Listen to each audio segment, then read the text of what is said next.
क्या हाल है साथियों, मैं हूं विकास तोमर, आपके अपने trustworthy channel collective study for success पे आप लोग का स्वागत करता हूं। देखिए 26 अप्रैल करंट अफेयर हम लोग देखने वाले हैं आज, हिंदी इंग्लिश दोनों ही भाषा में। टेलीग्राम चैनल का लिंक मैंने डिस्क्रिप्शन में दे रखा है। हमारे जो पेड ग्रुप्स चल रहे हैं यूपीएससी के लिए, उसके भी लिंक डिस्क्रिप्शन में मैंने दे रखे हैं। डिस्क्रिप्शन में जाके आप देख सकते हैं, और कोई डाउट होता है 9650347272 पे आप हमसे बात कर सकते हैं। आज के 10 मोस्ट इंपॉर्टेंट टॉपिक्स हैं जो कि प्रीलिम्स और मेंस एग्जामिनेशन में आ सकते हैं। यूपीएससी, यूपीपीएससी, बीपीएससी और अदर स्टेट किसी एग्जामिनेशन में, वो है ये सारे जिनको अब हम लोग देखेंगे विस्तार से। देखिए पहला टॉपिक जो है वो है रायसीना डायलॉग, इंटरनेशनल रिलेशन संबंधित है। ये हर साल भारत में होता है, न्यू दिल्ली में होता है। ठीक, मिनिस्ट्री ऑफ एक्सटर्नल अफेयर्स जो है आपका ओआरएफ के साथ में मिलके, ठीक, ऑब्जर्वर रिसर्च फाउंडेशन के साथ में मिलकर इसको होस्ट करता है। अब की बार जो है 2022 वाला जो 25 अप्रैल को इनॉग्रेट किया, वो प्रधानमंत्री जी ने किया। ये 7th एडिशन था। ठीक, रायसीना, वैसे आपको पता है रायसीना हिल्स पे ही जो है प्रेसिडेंट हाउस हमारा है, और रायसीना हिल जो है और अरावली जो रेंज है उसका एक हिस्सा है। ठीक, अब की बार के चीफ गेस्ट कौन है?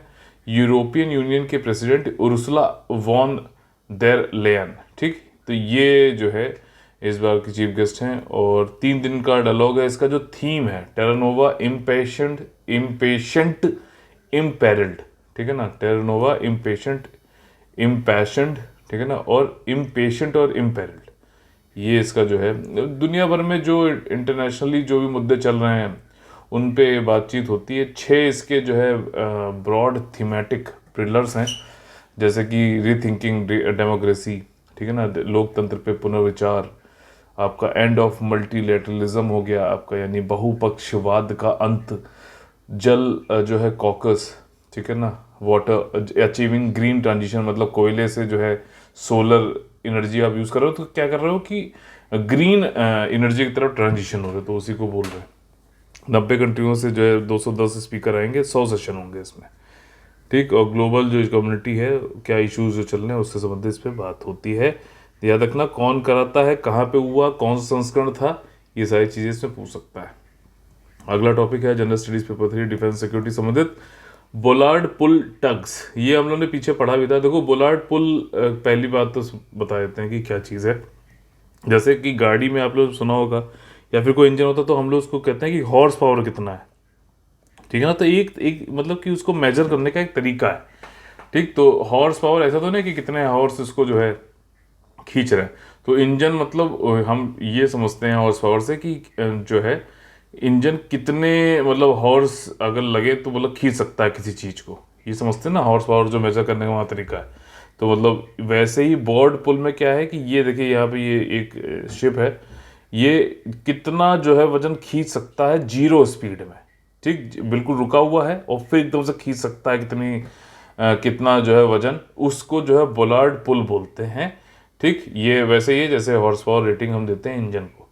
ठीक, इसमें लिखा हुआ है कि आगे की दिशा में शून्य गति होने पर किसी भी पोत की प्रणोदन प्रणाली द्वारा विकसित जोर के रूप में परिभाषित किया जाता है, यानी कि वो thrust that is developed by the propulsion system of any vessel. इसका जो प्रोपल्शन सिस्टम है जो है जब वो 0 स्पीड में है तो कितना वो जो है थ्रस्ट पैदा कर सकता है फॉरवर्ड डायरेक्शन में आगे, उसको जो है बोलार्ड पुल बोला जाता है। और देखो बस अब ये चीज़ ज़्यादा इंपॉर्टेंट है, बाकी कौन बना रहा है ये सारी चीज़ें जो है सेकेंडरी में भी पूछ सकता है। ठीक, तो देखो कोचिन शिपयार्ड लिमिटेड जो है उसी की एक स्वामित्व वाली कंपनी है टेपमा शिपयार्ड लिमिटेड।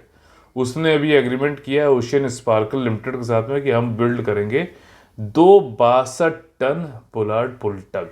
ठीक, और ये मालपे कर्नाटका में बनाएगा टेपमा शिपयार्ड। में भी पूछ ले पोलार्ड पुल क्या चीज़ है, बस वो ज़्यादा मेरे ख्याल से इसमें इंपॉर्टेंट है।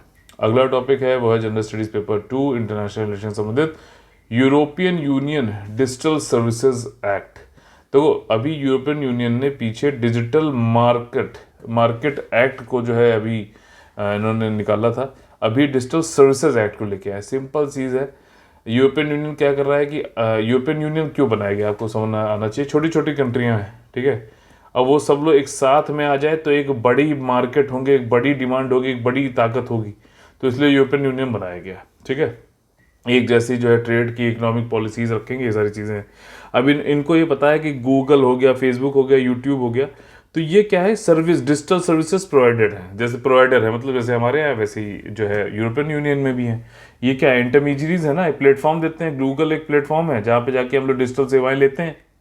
उस पर गूगल क्या करता है भाई साहब, कि कुछ एड्स वेड लगाता है, खुद पैसे कमाता है। ऐसे होता ना, ऐसे यूरोपियन यूनियन में हो रहा है। तो लेकिन क्या होता है कि कई बार ये लोग जो है अपनी जो पावर है, अब बिल्कुल रिस्ट्रिक्शन कुछ भी नहीं रखेंगे तो क्या होता है कि ये अनडेटर्ड जो है काम करते हैं। कुछ भी डेटा स्टोर कर लेंगे, कुछ भी डेटा जो है का उपयोग करके हम ही को हमारा ही डेटा बेचते हैं, ठीक है ना, या फिर कोई भी चीज़ें। तो अभी ये डिजिटल सर्विसेज एक्ट के अंतर्गत क्या है कि जो भी ये बिचौलिए हैं, इंटरमेजरीज हैं, गूगल, फेसबुक, यूट्यूब हो गया, लार्ज प्लेटफॉर्म, ये कैसे जो है फंक्शन करेंगे, इनको कैसे रेगुलेट करना है, क्या चीज़ें कैसे जो है जो यूज़र है उसके मौलिक अधिकार जो है उसका हनन ना हो, फंडामेंटल राइट्स बने रहे, ये सारी चीज़ें इंश्योर करने के लिए डिजिटल सर्विसेज एक्ट बनाया गया है, जो कि अभी मतलब वाकई में इसका अभी प्रपोज किया है यूरोपियन यूनियन कमीशन ने, अभी एक्ट में ये लाया जाएगा। ठीक है, प्रपोजल आया था 2020 दिसंबर में। तो ये चीज़ें मेरे ख्याल से जो मेन इसका है वो किससे संबंधित है कि बिचौलिए जो इंटरमीडियरीज हैं उनको कैसे रेगुलेट किया जाए। ठीक, हायर प्रोटेक्शन होना चाहिए यूरोपियन यूनियन यूज़र्स को, चाहे वो किसी भी कंट्री में हो, और कोई भी डिसइंफॉर्मेशन ना फैला पाएँ, इलीगल और हार्मफुल कंटेंट ना जाए उनके यहाँ से, बेटर प्रोटेक्शन मिले इंटरनेट यूज़र्स और उनके फंडामेंटल राइट बचे रहें। ठीक, वैसे ही है ये, इसके साथ में काम करेगा। डिजिटल मार्केट एक्ट जो अभी लास्ट मंथ अप्रूव हुआ था उसके साथ ही में काम करेगा। जब ये डीएसए एक्ट जो है यूरोपियन यूनियन की पार्लियामेंट जब इसको अडॉप्ट कर लेगी, ठीक, तो ये 1 जनवरी 2024 से लागू किया जाएगा। बस इतना चीज़ यहाँ पर समझने वाली बात है। तो मे भी वहाँ पे पूछ सकता है कि डिजिटल सर्विसेज एक्ट बताइए अभी लागू किया गया है, या न्यूज़ में था बताइए कहाँ से है, तो यूरोपियन यूनियन से संबंधित है। और यूरोपियन यूनियन की जो पार्लियामेंट है जब इसको अडॉप्ट करेगी तब ये आएगा, और आएगा 1 जनवरी 2024 से। ठीक, नेक्स्ट टॉपिक एनवायरनमेंट संबंधित है, कार्बन टैक्स। तो क्या होता है कि कहीं पे भी मैंने पढ़ाया भी हुआ आप लोगों को कि जैसे कोई एक इंडस्ट्री ए है और दूसरी इंडस्ट्रीज जो है बी है, ठीक, ओवरऑल ये बताया गया है भाई साहब कि 100 जो है कार्बन उत्सर्जन हो सकता है, कार्बन की जो यूनिट है वो 100 उत्सर्जन हो सकती है। लेकिन ये कंपनी जो इंडस्ट्री है ये थोड़ा ज़्यादा जो है वो करती है, एमिशन करती है। इसका work of nature of work ही ऐसा है, ठीक है ना, तो इसके कार्बन एमिशन ज़्यादा होता है, इसका कम होता है। ठीक, तो उसी के हिसाब से कुछ टारगेट जो है सेट किए जाएंगे। अब उस टारगेट में मान लीजिए ए को, ए बी सी डी कई और होंगे, कई और इंडस्ट्रीज हैं, अब ए और बी के हम लोग यहाँ पे बस ध्यान से समझ रहे हैं कि ए का मान लो ये टारगेट सेट किया गया कि ये 10 से ज़्यादा नहीं करेगा, बी का टारगेट सेट किया गया 5 से ज़्यादा नहीं करेगा, ये चीज़ें हैं, और 5 से कम भी कर सकता है, ठीक, 5 से ज़्यादा नहीं करेगा, ये 10 से ज़्यादा नहीं करेगा।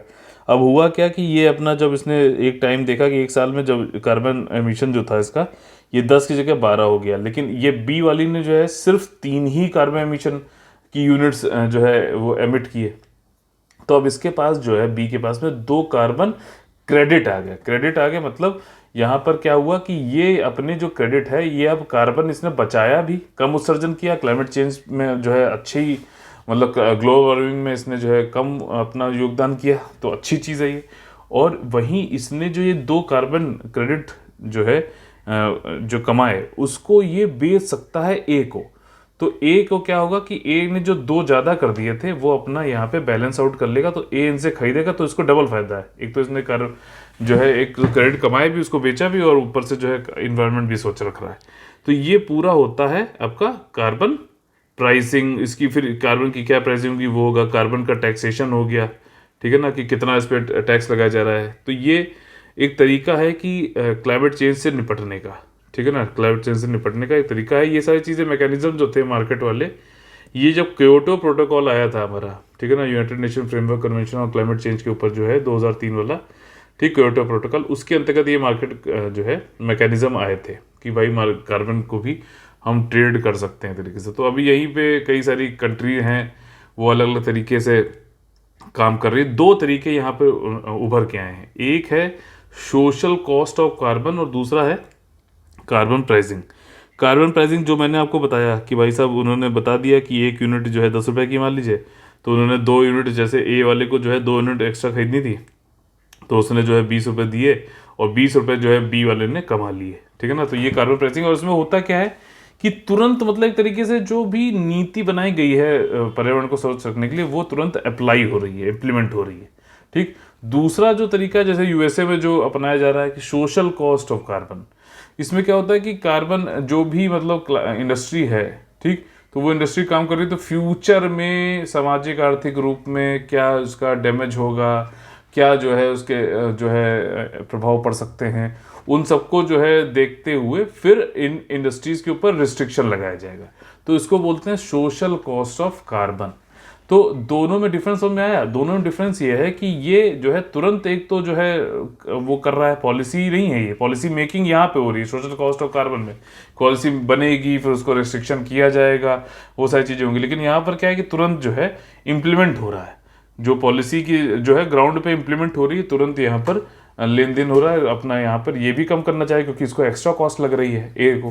तो ये सारी चीज़ें, दोनों में फर्क है, carbon pricing versus social cost of carbon. हो सकता है स्टेटमेंट वाले क्वेश्चन में पूछ ले।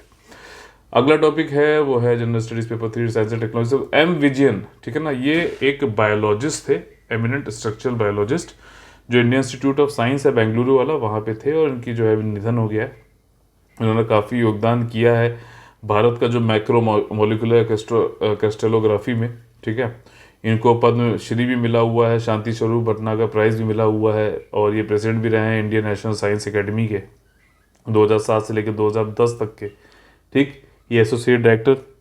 मेन चीज़ें यही है, एक इन्होंने यहाँ पर जो है ये केरला के हायर एजुकेशन सेक्टर में काफ़ी अच्छा रोल प्ले किया था। और जैसे आप लोगों ने सुना होगा ना कि दिल्ली यूनिवर्सिटी में ये कर रखा है कि credit, choice based credit end semester system, मतलब आपकी चॉइस है कि आप जो है ह्यूमैनिटीज़ में मान लीजिए कुछ आपने एक जो है कुछ पढ़ा, और दूसरा क्या होता है, वैसे तो हम लोग जब पढ़ते थे तो एक ही स्ट्रीम ली और उसी को ही आपको पूरा करना है पहले सेमेस्टर से लेकर आखिरी तक। लेकिन यहाँ पर क्या है कि आपका वो चॉइस है कि आप जो है पहला आपने ज्योग्राफी वाले से पढ़ा, फिर दूसरा आपने जो है इंग्लिश वाले से पढ़ लिया, हिस्ट्री वाले से पढ़ लिया, ठीक। तो चॉइस है आपकी, जो भी चॉइस लिया उसके हिसाब से आपको क्रेडिट मिले, और एक सेमेस्टर आपने ये पढ़ा एक दूसरे। तो इस तरीके के चॉइस टाइप का सिस्टम जो है ये केरला में 2010 में लागू किया था, बाद में ये दिल्ली यूनिवर्सिटी में आया। तो उसमें जो है इनका बड़ा रोल था एम विजयन जी का, ठीक है। तो ये चीज़ एक्चुअली मेन थी यहाँ पर समझाने वाली। और बाकी इनका निधन जो हुआ है, ध्यान रखिएगा, ये जो है IISc बेंगलोर से संबंधित थे, और इन्होंने मेन रिसर्च एरिया इनका जो था कि प्रोटीन का क्या स्ट्रक्चर होता है, संरचना क्या, लैक्टिन और आपका माइक्रोबैक्टीरियल प्रोटीन क्या होते हैं किस तरीके से इंटरेक्ट कर रहे हैं, उसके बारे में ये इनकी पिक्चर है। अगला टॉपिक है वो है general studies paper 3 science and technology संबंधित स्ट्रॉन्शियम। देखो माइक्रोसॉफ्ट ने अभी बोला है कि रशिया का एक हैकिंग ग्रुप है, ठीक, उसने साइबर अटैक करना चाहा, उसको हमने रोक लिया है। उस हैकिंग ग्रुप का नाम जो है स्ट्रॉन्शियम है, ठीक है। ये चीज़ अभी माइक्रोसॉफ्ट ने बताया है। यूक्रेन के फर्म पे, मीडिया पे, यूएसए में, यूरोपियन यूनियन में ये जो है अपना अटैक करना चाहता। स्ट्रॉन्शियम जो रशिया का ये हैकिंग ग्रुप है, इसको और भी नाम है Fancy Bear, Tsar Team, Pawn Storm, Sofacy, Sednit, advanced persistent threat, कई सारे नाम हैं, ठीक। मेन काम इनका यही है कि स्पीयर फिशिंग, ये जो है आपका ये समझने वाला है, साइबर सिक्योरिटी संबंधित है। स्पीयर फिशिंग मैंने आप लोग को बताया है। जैसे मान लीजिए मेरी ईमेल आईडी है VIKAS, ठीक, _तोमर, ठीक। तो ये क्या करेंगे, यहाँ पे VIKAS के बाद जो है 2 बार अंडरस्कोर लगा देंगे, ठीक। तो आप अगर पहली नज़र में ऐसे देखोगे, ठीक, स्किम करोगे, तो आपको लगेगा कि मैं ही आपको, लेकिन ये क्या है कि ये फिशिंग कर रहा है, ठीक। और ये आपको जो है, वैसे तो ये कई सारे लोग को भेजेगा, लेकिन अगर आपको ही निशाना बनाना है, ठीक, तो आपसे कुछ जानकारी लेनी, तो ये इसको बोलेंगे स्पीयर फिशिंग, मतलब टारगेटेड कैंपेन होता है आपसे जो है इंडिविजुअल अकाउंट मतलब एक्सेस इंफॉर्मेशन एक्सेस करने का। दूसरा होता है 0 डे एक्सप्लॉइट्स। ये सारे तरीके हैं जो ये यूज़ करता है APT28 स्ट्रॉन्शियम, कई सारे नाम है, कि ये अननोन कंप्यूटर सॉफ्टवेयर जो है उसका वल्नरेबिलिटी, जो भी उसकी जो मतलब कुछ खामियां होती हैं उनका एडवांटेज लेते हैं। मान लीजिए किसी ने थर्ड पार्टी डाल लिया सॉफ्टवेयर, नहीं है बढ़िया, वो उससे उस सॉफ्टवेयर के थ्रू ये लोग घुसेंगे और टारगेट स्पेसिफिक इंडिविजुअल ऑर्गेनाइजेशन को अटैक करते हैं, ठीक। कई सारे इनके मालवेयर हैं जो यूज़ करते हैं, मालूम है, मतलब सॉफ्टवेयर प्रोग्राम होते हैं कंप्यूटर के, एक तरीके से हैक वैक करने के लिए काम आते हैं। ठीक, एक्सटर्नल हो गया, Chopstick, X Agent, Game Fish, Zebrocy, ये सब जो है ये अटैक करने के लिए यूज़ करते हैं। साइबर सिक्योरिटी संबंधित है, इंपॉर्टेंट है, पूछ सकता है। स्ट्रॉन्शियम वैसे न्यूज़ में था। अगला टॉपिक है वो है भैया अरुणाचल प्रदेश और आसाम बॉर्डर डिस्प्यूट। देखो आसाम ही था पहले, ठीक है ना, जब भारत आज़ाद हुआ तो आसाम था। आसाम से कई सारे जो स्टेट है निकले हैं, जैसे नागालैंड स्टेट अलग बना 1963 से, ठीक, तो उनसे कुछ जो है विवाद हुआ रहता है। सभी बॉर्डर जितने भी स्टेट हैं सब आसाम से निकले तो कुछ ना कुछ लैंड बॉर्डर डिस्प्यूट रहता है। मेघालय भी जो है आपका पहले तो ऑटोनोमस स्टेट बना 1970 में, फिर 1972 में पूरा जो है एक फुल फ्लेज स्टेट बन गया। ठीक, मेघालय से भी कुछ ना कुछ चलता रहता है। आसाम का, अरुणाचल प्रदेश भी जो है 1972 में यूनियन टेरिटरी बनाया गया, आसाम और मिजोरम दोनों ही। ठीक, लेकिन बाद में फिर 1987 में ये भी जो है पूरे स्टेट फुल फ्लेज्ड बना दिए गए। अब अरुणाचल प्रदेश की अगर यहाँ पे बात करें, वैसे तो सभी के साथ कुछ ना कुछ जो है इनके डिस्प्यूट है। आसाम कहता है ये हमारा एरिया, वो कहते हैं हमारा एरिया है, यही ऐसा खींचातानी चलती रहती। खैर, आसाम और अरुणाचल प्रदेश का देखें तो यहाँ पे जो भी बॉर्डर डिस्प्यूट हैं, ठीक, ये एरिया मेरा, ये तेरा, वो इस तरीके के, तो उस पर इन्होंने डिस्ट्रिक्ट लेवल पे कुछ समितियां बनाई हैं इसका सोल्यूशन ढूंढने के लिए। 12 समितियां इस तरीके की बनाई गई हैं। और जो है ये अरुणाचल प्रदेश और जो आसाम, इसके बीच में जो इशू हुआ है ये बॉर्डर डिस्प्यूट का, ये कहाँ से चालू होता है? 1951 की रिपोर्ट आई थी जिसमें कहा गया था कि 3648 स्क्वायर किलोमीटर जो मैदानी क्षेत्र है, ठीक, वो मैदानी क्षेत्र बालीपारा और सदिया फुटहिल्स का, वो दारांग और लखीमपुर डिस्ट्रिक्ट जो आसाम में है, उनको ट्रांसफ़र किया जाता है। अब ये प्लेन एरिया जो था, ठीक, जिसको बोला गया कि आसाम को ट्रांसफ़र कर दिया जाए दारांग और लखीमपुर में डिस्ट्रिक्ट में, आपका आसाम में लखीमपुर खीरी डिस्ट्रिक्ट जो है वो यूपी में है, लखीमपुर जो है नॉर्थ लखीमपुर भी इसको बोलते हैं, वो आसाम में, ध्यान रखिएगा। तो इसको यहाँ पे अब अरुणाचल प्रदेश कहता है कि भाई साहब ये जो है ट्रांसफ़र जो है हमसे बिना पूछे, ट्रैवल से बिना पूछे हुआ था और ये तो हमारी लैंड थी। तो इसी पे डिस्प्यूट है, इसी पे 12 समितियां जो है मिलकर जो है काम करेंगी, रेजोल्यूशन निकालेंगी।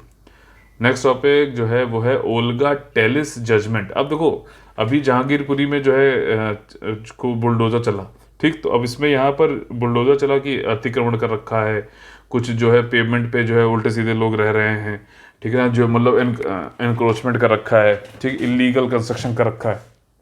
तो यहाँ पर एक पुराना 37 साल पुराना जो है एक कॉन्स्टिट्यूशन बेंच का, सुप्रीम कोर्ट का जो है ऑर्डर है। कॉन्स्टिट्यूशनल बेंच समझते हो कि जब कोई सुप्रीम कोर्ट में केस हो रहा है, ठीक, उसमें 5 जज या उससे ज़्यादा जजेस बैठते हैं डिसीजन देने के लिए, तो उसको कॉन्स्टिट्यूशनल बेंच बोलते हैं। ठीक, और इसमें जो है ज़्यादातर कोई मतलब इम्पोर्टेंट कोई क्वेश्चन हो कॉन्स्टिट्यूशन में तो उसको जो है लिया जाता है। तो यहाँ पर इस केस में Olga Tellis judgement versus Bombay municipal corporation judgement जो 1985 का था, इसमें सुप्रीम कोर्ट ने डिफ्रेंशिएट किया था कि अगर आपको हटाना है पेवमेंट डॉलर्स को, ठीक है ना, पेवमेंट डॉलर्स को उन्होंने डिफ्रेंशिएट किया था कि वो अलग होते हैं और ट्रेसपासर्स अलग होते हैं, ठीक है। तो फुटपाथ पर रहने वाले लोग अतिचारियों से अलग होते हैं, ये इन्होंने कहा है। फुटपाथ पर रहने वाले लोग मतलब थोड़े ठीक होते हैं, उनकी मजबूरी होती है और इसलिए मजबूरी में रह के अपनी आजीविका चलाने के लिए वहाँ पे वो रहना पड़ता है उनके पास, क्योंकि उनके पास ऑल्टरनेटिव नहीं है। लेकिन जो अतिचारी हैं, ट्रेसपासर्स है, वो अलग है, उनके पास जो है वो इलीगल है, वो एक्चुअली में इलीगल हैं, वो समाज में लॉ एंड ऑर्डर को बिगाड़ने के लिए वहाँ पर रह रहे हैं, ये चीज़ है। तो ये वाला जजमेंट जो है जहांगीरपुरी वाले मामले में हो सकता है कि काफ़ी बड़ा बदलाव ला सकता है, क्योंकि यहाँ पर क्या हुआ कि ये कहा जा रहा है कि ज़्यादातर फुटपाथ पर पेवमेंट जो डॉलर्स हैं फुटपाथ पर रहने वाले, उनको हटाया गया और इस जजमेंट में बोला गया था कि आपको उनको टाइम देना पड़ेगा, उनको जो है कहाँ वो जाएं वो भी देखना पड़ेगा, क्योंकि उनकी राइट टू लाइवलीहुड इससे जो है खतरे में आ रही है। और राइट टू लाइवलीहुड जो है भारतीय संविधान के फंडामेंटल राइट्स में आर्टिकल नंबर 21 जो right to life and dignity होता है, ठीक, तो उसके अंतर्गत आता है आजीविका का अधिकार, ठीक है। तो इसलिए आप उसको वो कर नहीं सकते, ये इस जजमेंट में बोला गया था। अच्छा, एक चीज़ आप लोगों को और मैं बता दूं कि ये जो होता है ना कि पुराने जजमेंट हाई कोर्ट के या फिर सुप्रीम कोर्ट के वह हम आगे भी यूज़ कर पाते हैं, तो ये क्या क्यों कर पाते हैं? क्योंकि ये सब रिकॉर्ड किए जाते हैं और इसी को आर्टिकल नंबर 129 में लिखा गया है कोर्ट ऑफ रिकॉर्ड। कभी सुना तो कभी पढ़ा इस तरीके से? अभी तो पढ़ा है सभी लोगों ने, हमारे पेड ग्रुप में भी, तो ये चीज़ समझ में आई थी ना कि कोर्ट ऑफ रिकॉर्ड का क्या मतलब है। तो ये कोर्ट, ये जैसे कि पहले ये वाला जजमेंट आया था, ये आज हम उपयोग कर सकते हैं। एक यहाँ पर जो है इंटरप्रिटेशन दिया हुआ है, तो वो उसको हम उपयोग कर सकते हैं। ठीक, तो ये बेसिस बन सकता है इस वाले केस में। ठीक है, तो ये चीज़ यहाँ पर बताई गई है कि पेमेंट डीलर्स के पास भी अपना राइट टू लाइफ जो है और डिग्निटी है। राइट टू लाइफ के अंतर्गत आता है राइट टू लाइवलीहुड। तो अगर आपसे मान लो, अब इनडायरेक्टली मान लो मैं क्वेश्चन बनाऊँ या फिर कोई एग्जाम में क्वेश्चन बनाए कि राइट टू लाइवलीहुड बताइए एक फंडामेंटल राइट है भारतीय संविधान में, तो आप क्या, अब आप सोचोगे यार कि ये तो राइट टू लाइवलीहुड तो कहीं लिखा ही नहीं, तो ये हो ही नहीं सकता। देखो सुप्रीम कोर्ट ने बोला है ना इसको राइट टू लाइफ के अंतर्गत है, तो ये मौलिक अधिकार है। इसी तरीके से तो क्वेश्चन बनते हैं ना इस वाले, तो ये चीज़ आपको ध्यान रखना चाहिए। अगला टॉपिक जो है वो है भाई साहब all India house hold consumer expenditure सर्वे। वैसे तो ये हर 5 सालों में होता है, नेशनल स्टैटिस्टिकल ऑफिस कराता है, लेकिन लास्ट टाइम हुआ था ये 2011 में। ठीक है, और इसमें जो है अनएम्प्लॉयमेंट, रोजगार, बेरोजगारी, हाउस होल्ड कैसा क्या खर्चा कर रही है, कंज्यूमर कहाँ पे खर्चा कर रही है, पॉवर्टी का क्या लेवल है, ये सारी चीज़ें इस डेटा के थ्रू मिलते हैं। 2017-18 में भी ये डेटा आया था, लेकिन सरकार ने कहा कि ये डेटा क्वालिटी अच्छी नहीं है और उसको जो है पब्लिकली लाने ही नहीं दिया।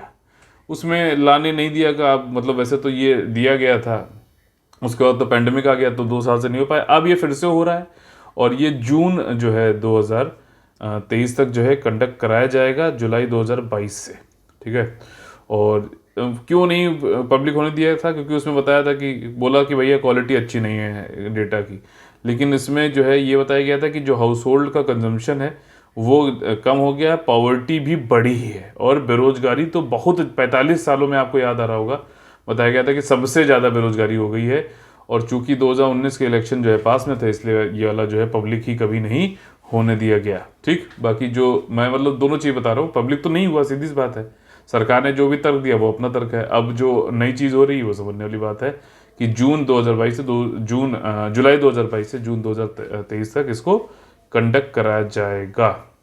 इसमें household monthly per capita consumer, हर मंथ हर आदमी जो है हाउस होल्ड में कितना खर्चा करता है, किन किन चीज़ों पे करता है, ये सारी चीज़ें यहाँ पे मिलती है। मतलब काफ़ी ये एक ऐसा डेटा होता है जो कि हमारे रोजगार, बेरोजगार, आपका poverty, house hold consumption, demand क्या है, जीडीपी, इन सब के लिए यूज़ किया जाता है, पॉलिसी मेकिंग में यूज़ किया जाता है और इसी के थ्रू स्कीम्स बनती हैं। इन सब जो टारगेट्स हैं उसको पूरा करने में बहुत ही ज़्यादा महत्वपूर्ण डेटा होता है, जो कि अभी मिसिंग था, 1 दशक से मिसिंग है समझ लो।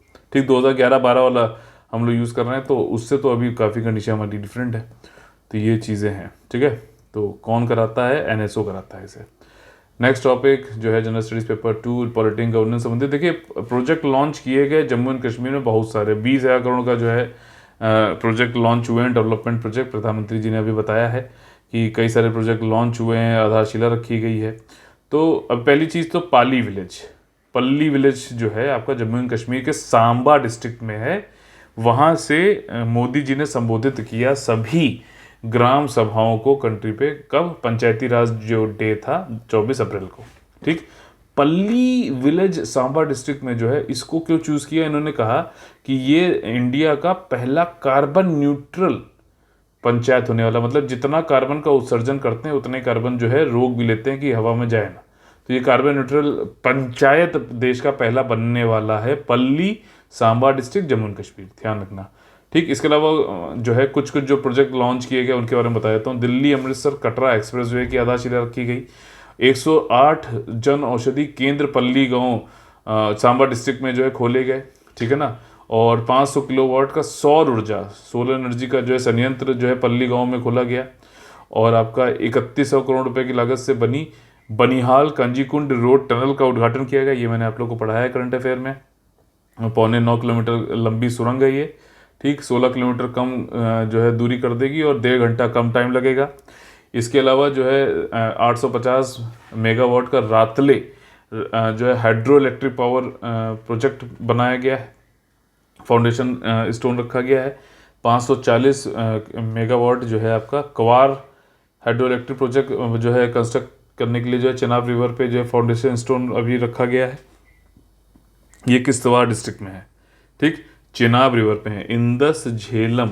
ठीक है, इंडस, झेलम, चिनाब, रवि, ब्यास, सतलज। तो इस तरीके से इसका जो है पूरा जो है वो देखिए कौन किससे क्या जुड़ती है और कहाँ से उद्गमित होती है। पूरा रिवर ड्रेनेज आज आप लोग को इंडस वाला पढ़ना है, इंपॉर्टेंट है। ठीक है, अभी देखो उत्तराखंड वाले पेपर में पूछा भी गया था इससे संबंधित क्वेश्चन, इसलिए बोल रहा हूँ। तो चिनाब रिवर पे बनाए जा रहे हैं ये जो है मेगावाट हाइड्रो इलेक्ट्रिक प्रोजेक्ट। इसके अलावा ये बहुत ज़्यादा इंपॉर्टेंट मुझे लगा, हालांकि ये छुपा हुआ सा था लेकिन मैं इसको हाईलाइट करके आप लोग को बताना चाह रहा हूँ।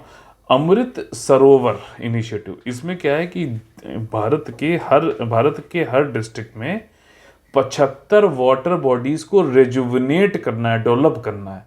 ये बहुत ज़्यादा इंपॉर्टेंट है। जो अभी अर्बन फ्लड्स आते हैं ना, वो सब जो है जो वाटर बॉडी जो आर्द्र भूमियाँ हैं उन सब के पे सब कंक्रीटाइजेशन हो गया, उसकी वजह से जो है फ्लडिंग आ रही। तो ये चीज़ अगर ये होती है सही में तो बहुत बड़ी बात है और बहुत अच्छा मतलब ये स्कीम है। अगर इसको लगता है प्लीज़ को जो है अच्छे से हम लोग को खुद भी इसमें रोकना चाहिए। 75 जल निकाय जो है के विकास और कायाकल्प के उद्देश्य से अमृत सरोवर पहल की शुरुआत की गई, बहुत इंपॉर्टेंट है।